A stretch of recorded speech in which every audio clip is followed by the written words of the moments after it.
Hi everyone, welcome to the channel. We're going to do a garage update today. So we've got the Ferrari Spider right here, and I've got the Model Y Tesla here. Today we're going to talk about the Tesla because I'm thinking of changing the car, and I'll tell you why I've decided to come to that. A bit of a backstory. I put an order for the Tesla, I would say late 2021. That was right in the middle of pandemic, where there was like backlogs and shortages for the cars. We had to wait a year for the car to arrive, and it's been a great car. I'll give you some of the things that I liked about the car and some of the things that I think could be improved. The first thing is that is great about the car is the range. It's a great car for day-to-day drive. The charging network is very adequate. There's chargers everywhere. Electric car, very powerful. You never are, short on power on the highway or passing out of traffic. So those are the positives for the car. The negative, I gotta be honest. It's not the prettiest car. I think it looks like an egg up front, and I like my cars a little bit more aggressive. And I think at the time when I placed the order, there wasn't a lot of options for other EV cars, but now more and more options are coming to the market. So there's definitely choices out there. The other thing is that Tesla has been keeping their prices steady for the longest time until recently. They've started to drop prices down, and from what I've seen, the new body, the new style for Model 3 and Model Y, it looks quite aggressive. So we might be looking at another Tesla, or we might be looking at another car manufacturer. But the one thing is the look. I don't love the look, but most of the time, obviously, it's just really, it's a vehicle to get you from point A to B.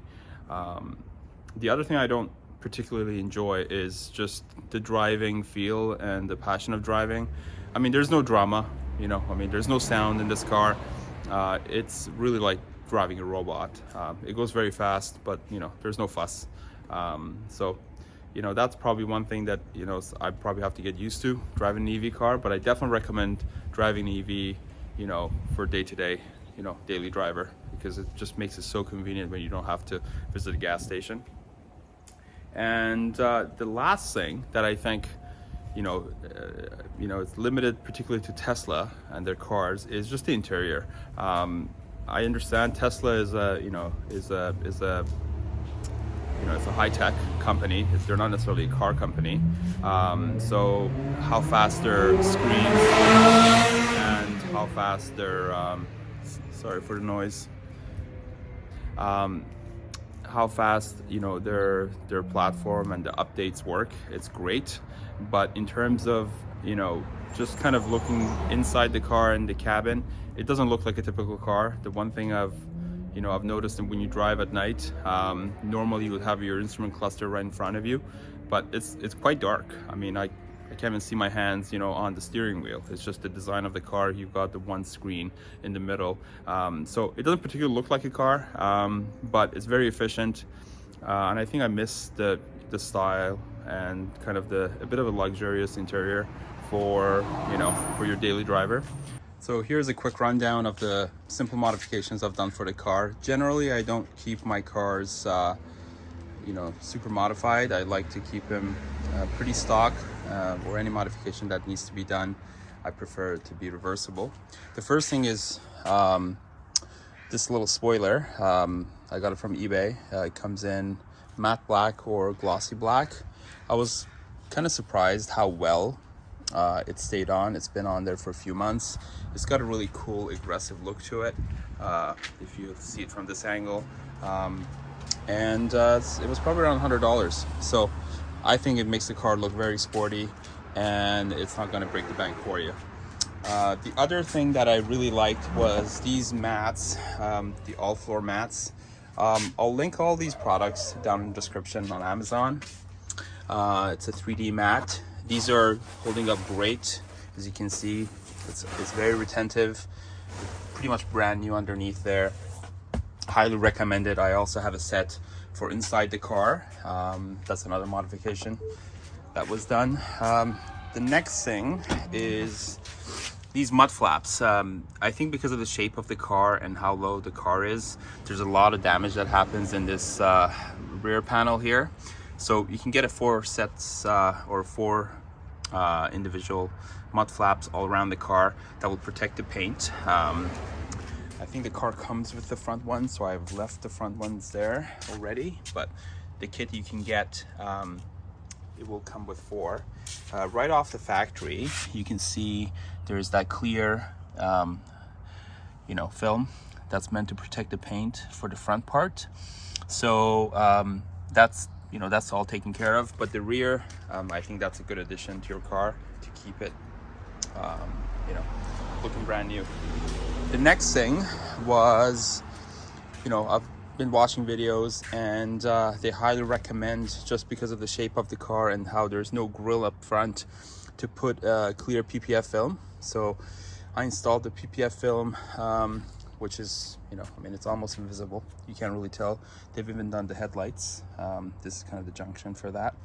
I've done it right up to the front quarter panel and the back of the mirrors. So I think going beyond that, it's not going to really make any difference. But obviously normally I would be getting rock chips, but it looks really good the way they've done the job.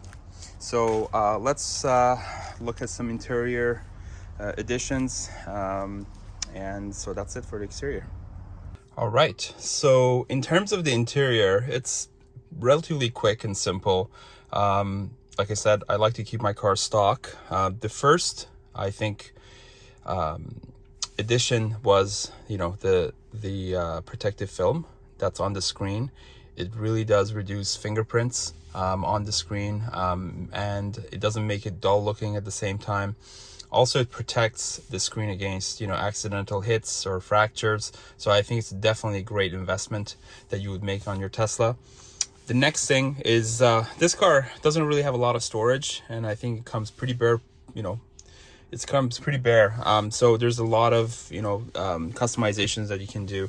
This one was a great one for me because it really increases the storage for this container. The material is very sturdy. It's got that kind of suede feel to it. So same as the actual, the inside of the container and cubbyhole.